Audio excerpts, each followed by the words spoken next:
and abandoned in our valley's oppressive heat. These pups have new hope tonight, but we'll tell you why their experience is becoming all too common nowadays. Live, Local 2 News at 5 starts now. New video tonight as 3 of the 4 men accused of robbing Leeds & Son Jewelry on El Paseo, then taking police on a high-speed chase to Moreno Valley, had their first day in court. They pleaded not guilty. All were given bail, but it's unclear if anyone will post it and actually get out of jail. Good evening.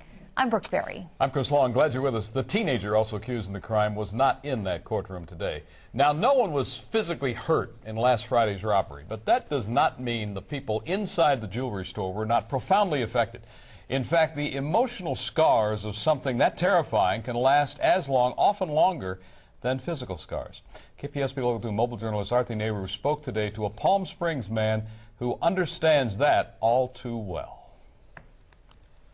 They're holding guns at your chest and at your head. You don't know if those guns are loaded. You also don't know if the people holding the guns are crazy or not. Gene Nichols has been robbed twice at gunpoint, once in a store and once in a parking lot. I had come back from an early evening event here in the Coachella Valley, and it wasn't even, say 10 o'clock at night or so, and had gone back to my apartment, and 2 guys with gang masks on their faces, bandana masks, just jumped out from behind a parked car. The whole holdup lasted about 3.5 minutes and took place nearly 3 years ago.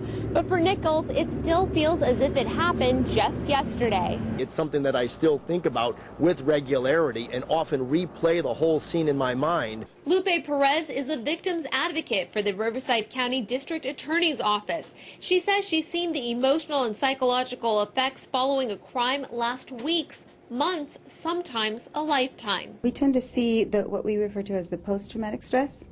Usually doesn't hit them till maybe a day or 2 later. For Nichols, being held at gunpoint was a wake-up call to always be ready for anything. I carry this whistle now just about wherever I go. If I go to a wedding in a tuxedo, I carry the whistle. He also carries pepper spray and mace. In Palm Springs, Arthur Nehru, KPSP Local2.com.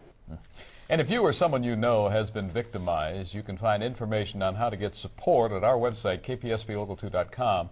Check under Headline. In less than a week, Casey Anthony will be a free woman. Her credit for time served